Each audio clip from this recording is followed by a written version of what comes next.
2020 패럴림픽이 한창 진행되고 있습니다. 도쿄올림픽보다는 일반 시민들의 관심이 덜한 올림픽이기도 합니다. 그런데 스포츠 소식을 통해 들어보면 장애의 한계를 뛰어넘는 아름다운 이야기들이 들려옵니다. 특별히 메달을 또 달성한 선수들의 생애 이야기를 들어보면 가슴 뭉클하기도 하고 우리들에게 큰 도전을 주는 것 같습니다. 그분들의 공통점은 주로 선천적으로 그런 장애를 입었다기보다는 후천적인 사고나 사건으로 인해서 장애를 입었습니다. 그런데 그분들이 세상으로 나올 수 있었던 건 스포츠라고 하는 공통점이 있는 것이죠. 스포츠를 통해서 바깥 세상으로 나오게 되고 더 나아가 올림픽이나 이런 선수권 대회에서 메달을 따리라 라고 하는 새로운 인생의 목표를 가지게 되고 그 제2의 인생을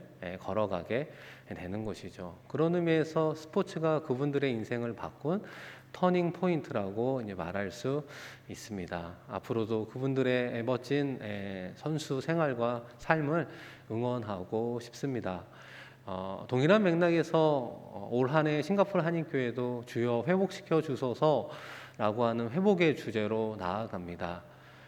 그 회복의 기본이 무엇입니까? 세상을 향하던 우리의 발걸음이 멈추고 다시 주님께로 돌아오는 영적인 터닝 포인트가 공통적으로 있어야 되는 것이죠. 그리고 터닝 포인트 이후에 주님께로 걸어가는 신앙생활, 믿음의 여정이 우리 가운데 필요한 것입니다. 오늘 말씀의 주인공 사도 바울도 그 터닝 포인트 이후에 어떻게 주님께로 믿음의 여정을 걸어가게 되었는가라고 하는 것을 우리에게 보여주고 있습니다. 우리가 함께 읽은 유명한 말씀이죠. 고린도후서 5장 우리 17절 말씀인데요. 한번 같이 읽어보겠습니다. 그런즉 누구든지 그리스도 안에 있으면 새로운 피조물이라 이전 것은 지나갔으니 보라 새 것이 되었도다. 이 사도 바울도 다메섹으로 가는 길에 부활의 주님을 만나서 그의 인생의 터닝 포인트를 이루게 되었습니다. 그리고 그 이후에 믿음의 여정을 걸어가게 되었는데 이와 같이 고백을 하고 있다는 것입니다. 여기에 나와 있는 표현 중에 세 가지는 서로 같다고 생각이 돼요. 그리스도 안에 라고 하는 표현과 새로운 피조물 그리고 새 것, 이 세 가지 표현은 서로 다 동일하다라고 이야기를 할 수 있습니다. 그런 의미에서 오늘 말씀의 제목이 무엇입니까? 우리는 누구입니까? 라고 하는 우리의 신앙의 정체성을 물어볼 때 그리스도 안에 존재하는 사람들입니다. 우리는 누구입니까? 새로운 피조물입니다. 우리는 누구입니까? 새 것이 된 신앙인입니다. 이렇게 표현할 수 있는 것입니다. 그렇다면 새로운 피조물이요, 새 것이요, 그리스도 안에 속한 우리는 앞으로 어떻게 믿음의 여정을 살아가야 되겠습니까? 사도 바울이 이 부분을 보여주고 있는 것입니다. 그런데 가장 중요한 앞서 말씀드린 터닝 포인트가 무엇입니까? 예수 그리스도를 나의 구주로 고백하는 그 고백으로부터는 시작해야 된다는 거예요. 특별히 그리스도 안에라고 하는 의미가 무엇입니까? 그리스도와 그리스도인들 사이에 이루어지는 신비적인 어떤 영적인 연합을 이야기하는 거예요. 우리가 예수를 그리스도로 고백할 때 성령이 우리 안에 내주하게 되시고 이 내주하시는 성령으로 말미암아 우리는 예수님을 우리의 주님으로 인정하고 그리스도의 말씀의 원리 안에 순종하는 삶을 살아가는 것입니다. 그것이 믿음의 여정의 요약이라고 이야기할 수 있습니다. 그런 믿음의 여정의 그 삶은 이제 사도 바울이 이제 고린도 교회와의 7년간의 관계 속에서 이루어진 이야기를 네 가지 여정으로 이야기해 줍니다. 이 네 가지의 여정이 한번 지나면 끝나는 것이냐? 끝나는 것은 아니고 여러분 그 나선형이라는 거 알잖아요. 이렇게 서로 선순환 반복하면서 점점 커지는 이 네 가지를 한번 거치고 다시 처음부터 또 네 가지를 그러면서 점점 풍성한 신앙의 삶을 살아가게 되는 것입니다. 이제 그런 의미에서 오늘은 이제 고린도후서에 대한 이야기를 하니까 이 고린도 교회가 어떻게 설립하게 되었는가 우리 지도를 보면서 한번 설명을 드리도록 하겠습니다. 여러분 화면에 보시면 오른쪽 중간 수리아 안디옥이라고 보이시죠? 교회가 세워졌는데 이방인 최초로 세워진 안디옥 교회입니다. 이제 거기서 사도 바울을 파송하게 되잖아요. 그래서 비시디아 안디옥을 거쳐서 드로아로 가게 되는데 실제로 사도 바울은 드로아로 가려고 했던 것이 아니라 드로아 오른쪽에 있는 지역이 소아시아입니다. 원래는 거기에 복음을 증거하려고 했는데 성령님이 몇 번 막으시고 이 드로아로 인도해 주었기 때문에 결과적으로 어디로 가느냐? 배를 타고 빌립보로 가게 되어 교회를 세우고 데살로니가에 가서 교회를 세웁니다. 그런데 복음을 증거할 때마다 사도 바울을 유대인들이 박해하잖아요. 돌을 던지고 막 죽이려고 했거든요. 그러다 보니까 그런 핍박을 피해서 남아하게 되었는데 그 남아한 마지막 장소가 어디냐? 바로 고린도라고 하는 것입니다. 이 고린도라고 하는 부분은 지도상에는 정확하게 안 보이지만 육로와 해상의 교통이 아주 발달한 곳입니다. 그러니까 교통의 요충지죠. 그러다 보니까 이렇게 쉽게 돈을 잘 벌 수 있는 그런 도시였습니다. 그래서 어떤 사람은 고린도는 언제나 부유한 곳이다 이렇게 이야기도 했고요. 그 당시 인구는 한 75만 명. 그리고 고린도 교회를 이룬 성도들은 아마 중산층에 속하는 교양 있는 도시 사람 이렇게 이제 이야기를 해요. 사도 바울이 이런 고린도에 교회를 세우고 한 7년 동안 신앙의 관계 속에서 오늘과 같은 말씀을 주었구나. 그럼 7년이라고 하는 시간 속에 사도 바울의 신앙의 여정이 어떻게 펼쳐졌는가? 그것이 오늘 우리가 함께 생각해 볼 믿음의 여정이라고 말할 수 있어요.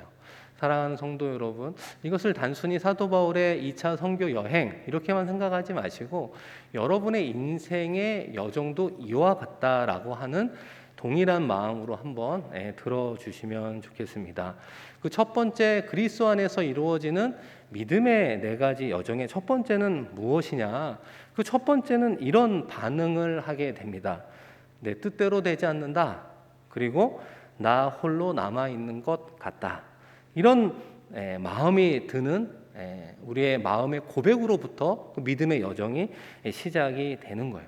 앞서 말씀드린 것처럼 사도 바울이 2차 선교 여행을 할 때 드로아로 가려고 하지 않았으나 성령님이 글로 이끌어서 결국에 그곳에서 환상을 보게 합니다. 자신의 계획과 무관하게 움직여지는 모습을 가장 정확하게 느끼는 대목인데요. 여러분 사도행전 16장 9절 밤에 환상이 바울에게 보이니 마게도냐 사람 하나가 서서 그에게 청하여 이르되 마게도냐로 건너와서 우리를 도우라 하거늘. 이 환상이 주님으로부터 왔음을 깨달았기 때문에 결국 배를 타고 빌립보로 가게 됩니다. 이 사도 바울의 성격상 철저하게 계획하고 준비해야 되는데 이 모든 것들이 어떻게 보면 틀어지고 예상하지 못했던 발걸음을 떼어야 하는 그런 어떤 새로운 사람들, 새로운 땅, 새로운 역할들이 사도 바울에게 요구되고 있었습니다. 그러면서 아까 보았던 그 흐름대로 복음을 전했는데 유대인들이 돌을 던지고 박해하고 막 이러다 보니까 고린도까지 몰리게 되었는데요. 이 고린도에 몰릴 때는 바울이 혼자 오게 된 것을 보게 됩니다. 일행들은 데살로니가 교회에 남겨두고 혼자 급히 피하여 피신해서 결국 고린도까지 오게 되더라라고 하는 것이죠.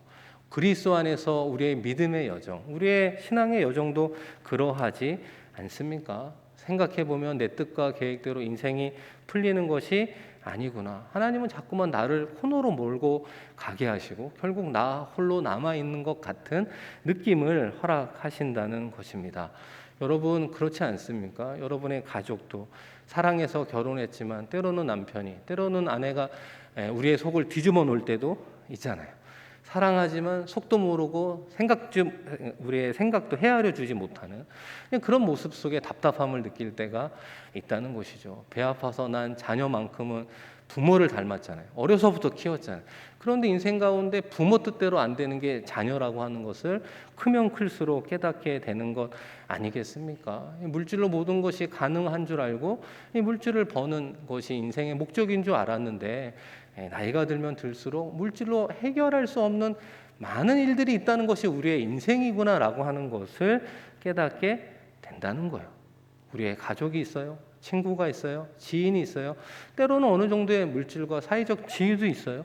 그런데 자꾸만 나 혼자인 것 같은 느낌을 받을 때가 있지 않습니까? 자꾸만 외로움을 탄다는 표현을 하지 않습니까? 사랑하는 성도 여러분, 그것은 주님을 향한 믿음의 여정의 첫걸음을 주님께서 우리로 하여금 준비시키고 있다는 것입니다. 오늘도 기도해 주신 김혜경 원사님의 기도처럼 이 환난을 허락해 주신 가장 긍정적인 이유는 주님을 바라보라라고 하는 것입니다. 주님을 바라보고 주님의 사랑이 어떠한가? 주님은 나를 변하지 않는 사랑으로 품어주시는 그 주님이 지금도 나를 사랑하고 있구나라고 하는 그 주님의 사랑에 힘입어야 되는 것이죠. 주님의 사랑으로 렌즈를 끼고 다시 한번 사랑하는 가족과 지인과 친구와 교인들을 바라볼 때 새로운 삶이 펼쳐지게 되는 것이죠. 결국 나의 삶의 진정한 주관자가 내가 아니라 오직 주님입니다 라고 고백하는 것이 믿음의 첫 번째 여정입니다. 이 두 번째 여정은 무엇이었을까? 고린도에 홀로 오게 된 사도 바울이 그런 가운데 누구를 만나게 됩니까?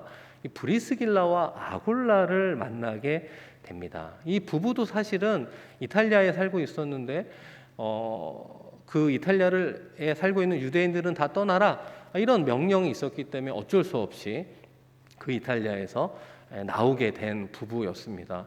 그러니까 그러다 보니까 어떻게 해서 고린도에 와서 정착하게 되었죠. 그분들도 신앙생활을 잘했으니까 주님 왜 우리로 하여금 이런 어려움을 겪게 합니까? 라고 하는 물음표가 땅땅땅땅 이렇게 붙은 그런 사람들을 사도 바울과 함께 만나게 되더라. 사도행전 18장 1절에서 3절 그 후에 바울이 아덴을 떠나 고린도에 이르러 아굴라라 하는 본도에서 난 유대인 한 사람을 만나니 글라우디오가 모든 유대인을 명하여 로마에서 떠나라 한 고로 그가 그 안에 브리스길라와 함께 이달리아로부터 새로 온지라 바울이 그들에게 감해 생업이 같음으로 함께 살며 일을 하니 그 생업은 천막을 만드는 것이더라. 여러분 이 말씀 가운데 특별히 저는 이 3절의 말씀이 사도 바울에게는 너무나 축복의 말씀이 아닌가 생각해 봅니다. 뭐 신앙은 다 좋은 건 뭐 말할 필요도 없죠. 그런데 브리스길라와 아굴라는 그 좋은 신앙 플러스 무엇이 있었죠? 생업이 사도 바울과 같대요. 그 생업이 뭐냐? 텐트 메이킹이죠. 텐트를 만들어서 일을 하고 그 다음에 선교하는 그 자비랑 선교사의 모본이 바로 여기에 나와 있는 것입니다. 생각해 보면 사도 바울도 2차 선교 여행 때는 바나바라고 하는 큰 형님이 있었잖아요. 그런데 2차 여행 때는 서로 싸워서 결별하고 떠나게 되었을 때 여러 일행은 있지만 다 돌봐야 되는 일행이었잖아요. 그런 의미에서 사도 바울의 그 좀 부족한 부분을 어떻게 보면 보듬어주고 도와줄 수 있는 그 사람이 바로 브리스길라와 아굴라였다라고 하는 것을 보게 돼요. 나중에 에베소로 떠날 때도 같이 가자고 이야기하면서 동력자로서 끝까지 믿음의 관계를 맺어가고 있는 것을 보게 되는 것입니다. 그러니까 사도 바울의 입장에서도 하나님이 나를 홀로 남겨둔 것이 아니라 정말 정서적으로나 신앙적으로나 여러모로 나를 풍성하게 할 수 있는 일종의 영적 소울메이트 뭐 이런 사람을 여기에 남겨두셨구나. 그리고 그 귀한 만남이 결국 고린도 교회로 연결이 되는 것이죠. 브리스길라와 아굴라의 가정에서 고린도 교회가 시작되었음을 보게 되는 것입니다. 사랑하는 성도 여러분, 그런 의미에서 우리의 만남도 다시 한번 생각해 보아야 합니다. 특별히 여러분의 부족한 부분을 서로 메이크업해주는, 그렇게 채워주고 있는 그런 만남이 있지는 않습니까? 신앙적으로 마음이 맞는 분들을 하나님이 붙여주고 있지는 않습니까? 이 사업을 하려고 해도 좋은 파트너가 있어야 되는데 그런 파트너를 우연히 만나게 하시지 않았습니까? 이 자녀의 어려움을 해결해 줘야 되는데 부모도 할 수 없고 친구도 할 수 없는데 이 경험이 많은 영적인 리더를 통해 이 자녀의 아픔을 보듬어주는 만남을 경험하지는 않았습니까? 난 저분하고 공통점이 별로 없는 줄 알았는데 기도를 하다 보니까 부모의 구원, 영혼 구원을 위해서 기도하는 동일한 성격의 기도 제목의 소유자를 알게 되어 같이 마음 모아 중보 기도하는 만남을 하나님께서 허락해 주신다는 것입니다. 사랑하는 성도 여러분, 그런 만남 속에 하나님의 선한 계획이 있는 줄로 믿으시기를 바랍니다. 왜 하나님께서는 그 만남을 허락해 주십니까? 그 만남 이후에 주님께서 계획하고 주님께서 원하는 뜻을 우리로 하여금 이루어 가기를 원하고 있기 때문입니다. 이 사도 바울이 복음의 증거자로 정말 훌륭하지만 그 사도 바울의 아킬레스건이 하나 있어요. 그거는 과격한 유대인들이 찾아와서 돌 던지고 그러면 다른 곳으로 또 피하는 그런 어떤 연약함과 습관이 생기기 시작을 했습니다. 왜냐하면 죽을 고비를 여러 번 넘기니까 그 마음에 두려움이 생긴 것 아니겠습니까? 그러니까 고린도에도 교회가 세워졌어요. 근데 사람들이 핍박을 해요. 그러면 또 딴 곳으로 가야겠구나, 이렇게 생각하는 찰나에 주님께서 이 두 번째 환상을 사도 바울에게 보여줍니다. 우리 사도행전 18장 9절과 10절 말씀인데요. 우리 한번 같이 읽겠습니다. 밤에 주께서 환상 가운데 바울에게 말씀하시되 두려워하지 말며 침묵하지 말고 말하라. 내가 너와 함께 있음에 어떤 사람도 너를 대적하여 해롭게 할 자가 없을 것이니 이는 이 성중에 내 백성이 많음이라 하시더라. 아멘. 이 성중에 내 백성이 많다는 건 사도 바울을 지켜줄 백성이 많다는 게 아니라 사도 바울을 통해서 구원 얻어야 되는 주님의 예비된 백성이 많다라고 하는 것이에요. 그런데 사도 바울은 마음속에 두려움이 있어서 조금만 더 힘들면 떠나려고 했는데 그를 붙잡은 것이 무엇입니까? 주님의 특별한 사랑이었어요. 주님의 특별한 은혜, 환상이 사도 바울에게 임할 때 그 두려움이 사라지고 사도 바울도 확신 가운데 복음을 증거할 수 있었습니다. 그래서 1년 6개월 동안 고린도에서 복음을 증거하며 지금의 아름다운 고린도 교회를 이루어 가게 되었던 거예요. 결과적으로 사도 바울은 주님의 자신의 뜻과 자신의 선교 계획을 이루어가는 게 아니라 주님의 뜻과 주님의 선교의 계획을 이루어가는구나, 그것을 다시 한번 깨닫게 되는 겁니다. 사랑하는 성도 여러분, 우리의 신앙생활도 마찬가지고 우리의 일하는 일터도 마찬가지고 여러분의 자녀와 관련된 모든 일들의 공통점이 하나 있습니다. 우리의 모든 삶은 주님의 뜻한 바가 있어요. 이렇게 가요. 그런데 우리는 자꾸 이 주님의 이 뜻이 이렇게 가는데 이렇게 왔다가 이렇게 갔다가 이렇게 갔다가 이렇게 가요. 이런 어떤 신앙생활을 할 수 있어요. 그런데 이 신앙의 여정, 믿음의 여정 세 번째에서 말하는 주님의 뜻을 이루게 한다는 건 이런 모양으로 만나게 됩니다. 주님의 뜻은 원래 이렇게 가는데 이렇게 만나면서 같이 올라가게 되는 거예요. 이것이 주님의 뜻과 합쳐지게 되는 신앙의 여정이 바로 세 번째라고 말할 수 있는 것입니다. 그런 여정이 함께 이루어질 때 비로소 삶의 자리에서 막히고 다치고 얽히고 설킨 모든 문제가 해결되는 줄로 믿습니다. 여러분, 환상이 매번 사도 바울에게 임했던 게 아니에요. 주의 뜻을 이루는 길로 함께 만나서 이루어가는 그 사건, 그 상황 속에 주님의 특별한 은혜와 은총이 임했음을 기억해야 되는 것입니다. 여러분의 사랑하는 자녀가 이 땅에서 잘 되기를 원하지 않는 부모가 어디에 있겠습니까? 자녀들의 삶에 크고 작은 문제가 해결되지 않기를 바라는 부모가 어디 있겠습니까? 그런데 그 모든 것이 어떻게 이루어지길 원하느냐? 주의 뜻과 함께 가기를 원한다는 거예요. 주의 뜻을 이루도록 자녀를 신앙적으로 양육하고 기도했는데 세상 사람이 보기에는 그분의 자녀가 참 잘 됐네. 그런데 그 부모는 주의 뜻을 이루는 삶을 살아가기 위해서 자녀들을 양육했을 뿐이에요. 세상에서 말하는 잘 됐네라고 하는 건 덤으로 주시는 하나님의 은혜와 하나님의 축복이 아니겠습니까? 주의 뜻과 함께 가는 모든 삶의 자리에 하나님의 은총이 임하는 줄로 믿습니다. 할렐루야. 그것을 우리가 믿음으로 고백해야 되는 것입니다. 그리고 사도 바울이 이야기해 주는 믿음의 마지막 여정이 무엇입니까? 우리 고린도후서 5장 18절에 나와 있어요. 우리 한 번 더 같이 읽겠습니다. 모든 것이 하나님께로서 났으며 그가 그리스도로 말미암아 우리를 자기와 화목하게 하시고 또 우리에게 화목하게 하는 직분을 주셨으니. 이 사도 바울이 우리에게 소개하는 믿음의 여정의 그 네 번째, 그 마지막 종착지는 화목의 직분을 우리에게 주셨다. 예수님이 우리의 화목의 제물이었죠. 하나님과 우리 사이에 죄로 막혔던 담을 그렇죠. 연결시켜 주는 건 예수 그리스도의 보혈 아니었습니까? 그래서 그거를 화목의 직분, 화목의 제물이라고 이야기하는 것이죠. 그러니까 사도 바울이 말하는 우리의 믿음의 종착지는 우리도 동일하게 화목의 제물로 살아가야 됩니다. 우리가 사랑을 해야 되는데 희생하고 헌신하고 섬기는 삶을 살아가야 되는 것입니다. 그렇게 이야기를 하는 거예요. 그러니까 고린도 교회 성도들에게 처음 관계를 맺고 7년이 지난 즈음에 고린도 후서를 쓰면서 그런 화목을 이야기하면서 사도 바울도 고린도 교회 성도들을 위해서 그런 희생을 하지 않았겠습니까? 그 희생의 이야기가 있다는 것입니다. 사실 사도 바울이 1차, 2차, 3차 선교 여행을 통해 세워진 교회가 참 많이 있잖아요. 그런데 사도 바울을 가장 힘들게 한 교회가 여러분 어떤 교회인 줄 아십니까? 고린도 교회예요. 고린도 교회가 사도 바울을 가장 힘들게 했어요. 그런데 사도 바울만 힘들게 한 게 아니에요. 이런 이야기가 있어요. 사도 바울이 고린도 교회를 세우고 1년 6개월 지난 다음에 에베소로 떠나 예루살렘으로 가거든요. 그때 이제 2대 목사로 부임한 사람이 누구냐면 아볼로라고 하는 사람입니다. 언변이 좋고 성경에 능통한 사람.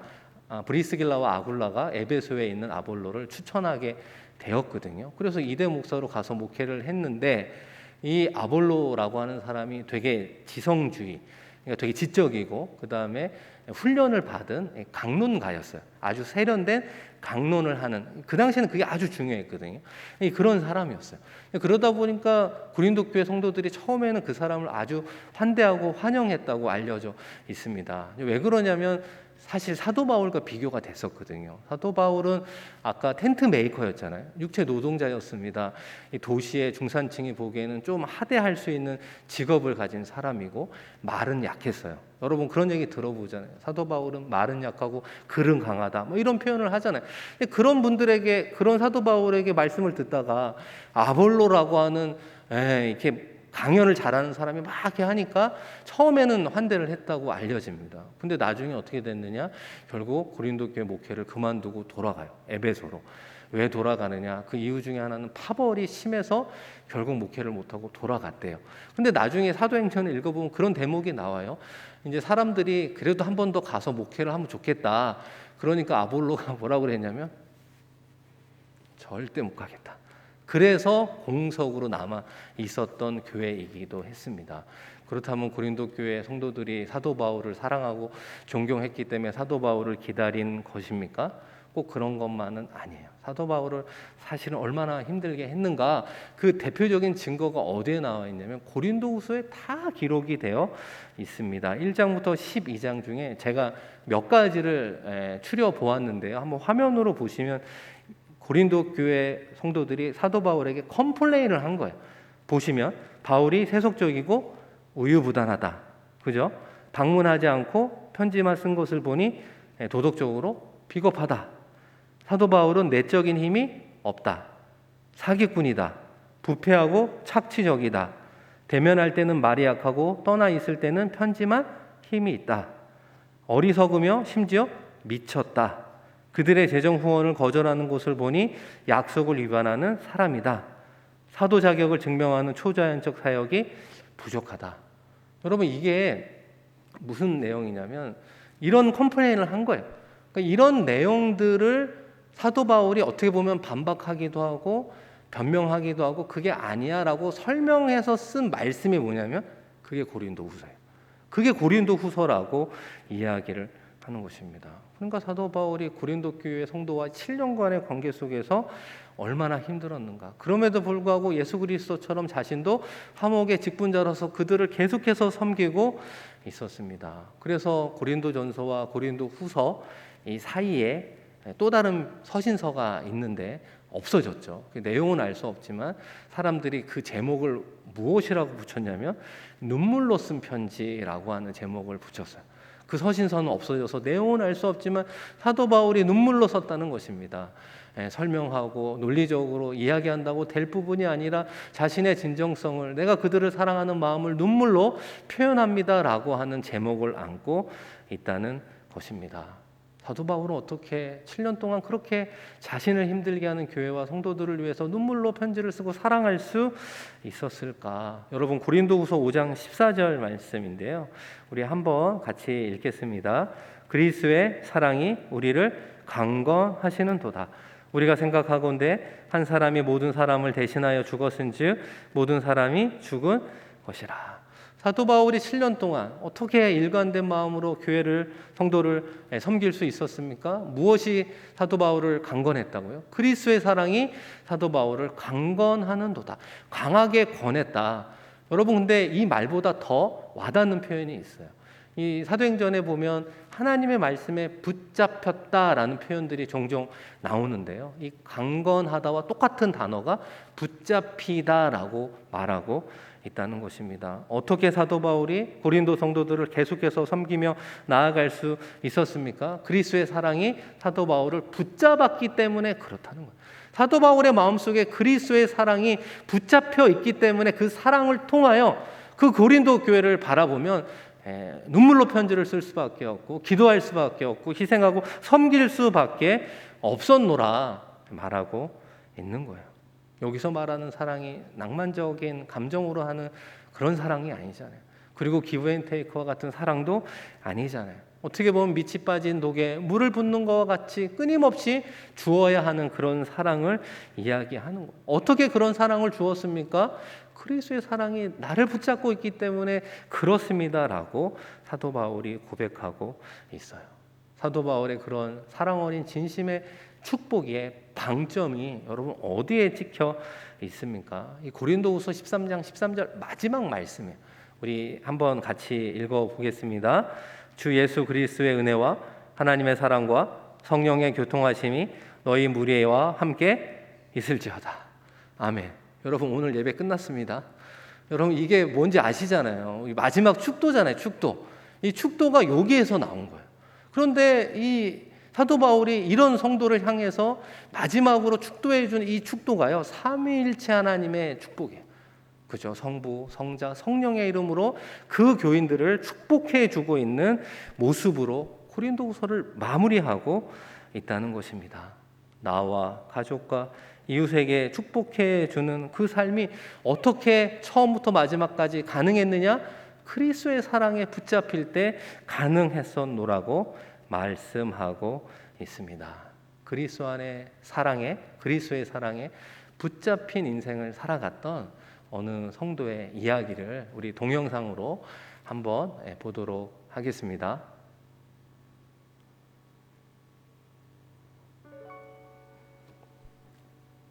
태어날 때 의사의 실수로 뇌를 다쳐 뇌성마비 판정을 받은 아기가 있었습니다. 아기의 부모는 가난 때문에 치료는커녕 제대로 된 음식조차 해줄 수가 없었습니다. 어린 시절의 고통은 마음까지 멍들게 했고 사춘기 소녀가 된 아이는 삶을 저주하며 반항했습니다. 한창 호기심도 꿈도 많을 10대 소녀의 시간은 도리어 극심한 절망감을 가져왔습니다.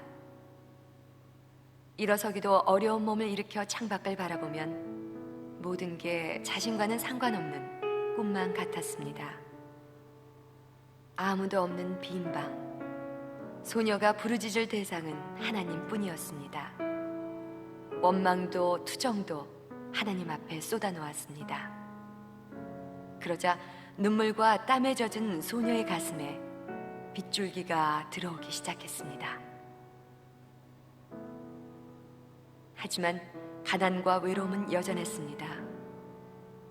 휠체어도 없이 작은 방 안에서 눈물 흘리는 날도 계속되었습니다. 그때 하나님의 분명한 음성이 한편의 시로 들려왔습니다. 소녀는 토막 연필을 쥐고 그 시를 받아 적기 시작했습니다. 삐뚤삐뚤한 글씨는 소녀의 고백이었습니다. 이 시는 노래가 되어 많은 사람들에게 불리우게 된 나라는 찬양입니다. 온몸으로 하나님께 시를 쓰는 이 여인은 송명의 시인입니다. 그녀는 시를 쓰면서 불편한 몸을 일으켜 곳곳마다 다니며 간증을 했습니다. 수많은 건장한 사람들도 송명의 시인의 간증 앞에서는 한없이 작아졌습니다. 한 번은 세상에 알려지게 된 송명희 시인에게 미국에서 치료를 받게 해주겠다는 후원자가 나섰습니다. 하지만 그녀는 작은 몸을 뒤척이며 조용히 말했습니다. 주님이 만들어 놓으신 이대로 그냥 살겠어요. 난 이대로가 좋아요. 펜 하나 제대로 쥐기 어려운 몸으로 공평하신 하나님을 노래하는 시인 송명희 시인은 가는 곳마다 지금도 이렇게 고백하고 있습니다.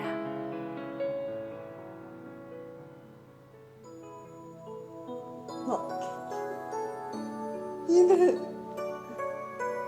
손을 다해서 하는 게 그날 모든 것이 다 믿고 그런 건데 나 가진 재물 없으나 나 남이 가진 지식 없으나 나 남에게 있는 건강 있지 않으나 나 남이 없는 것 있으니 나 가진 재물 없으나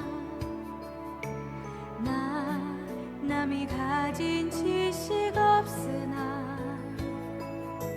나 남에게 있는 건강 있지 않으나 나 남이 없는 것 있으니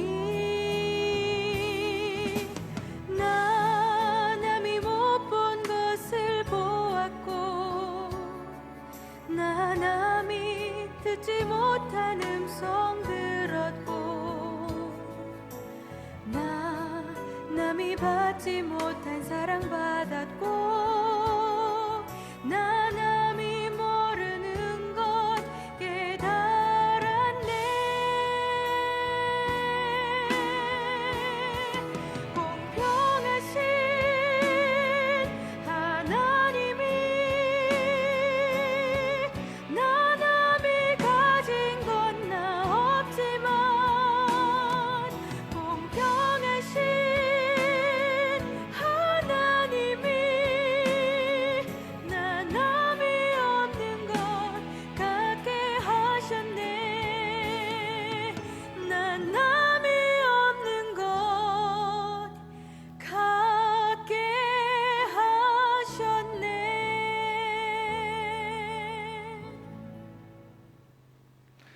사랑하는 성도 여러분, 사도 바울은 선교 여행을 통해 그리스도의 사랑에 붙잡힌 인생을 살아갔습니다. 송명희 시인은 평범한 성도로서 자신의 삶의 자리에서 그리스도의 사랑에 붙잡힌 인생을 살아가며 시를 통해 오히려 우리에게 많은 울림과 도전과 격려를 해주고 있습니다. 이번 한 주 오늘의 말씀의 제목처럼 우리는 누구입니까? 라고 하는 그 질문 속에 우리는 그리스도 안에 있는 사람, 우리는 새로운 피조물, 새 것이라고 대답할 수 있습니다. 그렇다면 그 믿음의 여정을 걸어가야 되지 않겠습니까? 그 시작도, 그 마지막도 결국은 그리스도의 사랑으로 시작하여 그리스도의 사랑에 붙잡힐 때 이루어낼 수 있는 것이 믿음의 여정입니다. 이번 한 주 다시 한번 우리를 위해 이 땅에 오신 예수 그리스도, 그 사랑에 매여 그 사랑에 붙잡혀 그 사랑이 나를 강건하도다라고 하는 고백 속에 삶의 자리에서 그 사랑을 실천하는 우리 모두가 되기를 주의 이름으로 간절히 축원드립니다. 우리 이 시간 말씀을 기억하며 함께 기도하겠습니다. 우리들의 삶의 여정 가운데 지금 어떤 믿음의 여정을 지나고 있습니까? 나 홀로 머물고 있는 그 자리에 있습니까?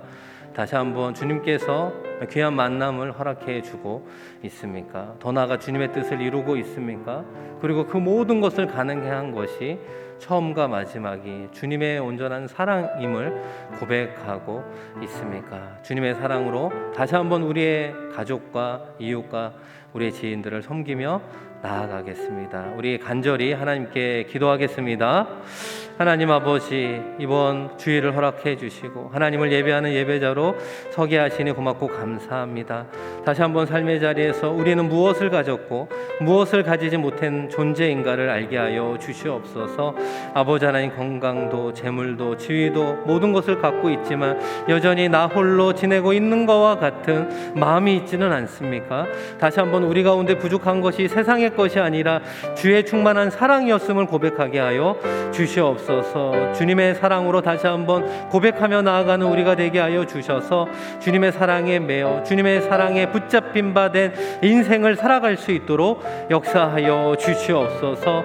아버지 하나님, 믿음의 여정 가운데 우리가 머물고 있는 곳이 어디인가 다시 한번 보게 하여 주시옵소서.